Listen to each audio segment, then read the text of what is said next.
From Nancy Pelosi on down, Democrats instantly regretted picking a fight with Attorney General William Barr. Democrats had been chomping at the bit to get Barr under oath and take him down, but the table turned when William Barr asked Democrats one question that led to this humiliating setback. Led by House Judiciary Committee Chairman Jerry Nadler, Democrats made fools of themselves as they questioned Attorney General William Barr during a hearing supposedly on oversight. One by one, they shouted angry speeches and slurs instead of asking questions, promoted conspiracy theories and generally acted like jerks. But Attorney General Barr ended up getting the last laugh. Arizona Republican Debbie Lesko used her time to ask real questions of Barr, and it was in this time that Barr delivered a stinging rebuke to congressional Democrats asking why they simply could not condemn the rioters and terrorists in Portland and other cities laying siege to federal buildings and trying to maim federal law enforcement. What makes me concerned for the country is that this is the first time in my memory that the leaders of one of our great two political parties,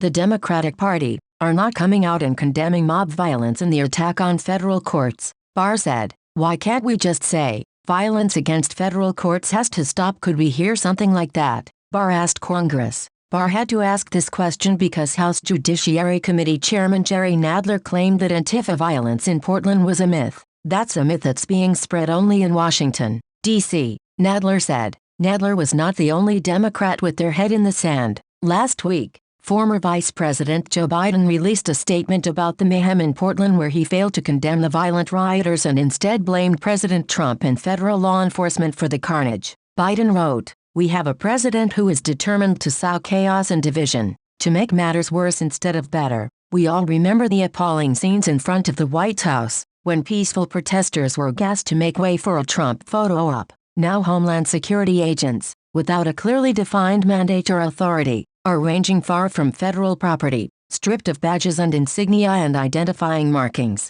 to detain people. They are brutally attacking peaceful protesters, including a U.S. Navy veteran. Of course, the U.S. government has the right and duty to protect federal property. The Obama-Biden administration protected federal property across the country without resorting to these egregious tactics, and without trying to stoke the fires of division in this country. We need a president who will bring us together instead of tear us apart, calm instead of inflame, and enforce the law faithfully rather than put his political interests first. Prominent Democrats are starting to worry that over 60 days of violent and uncontrolled rioting in Portland could boomerang on Democrats this fall.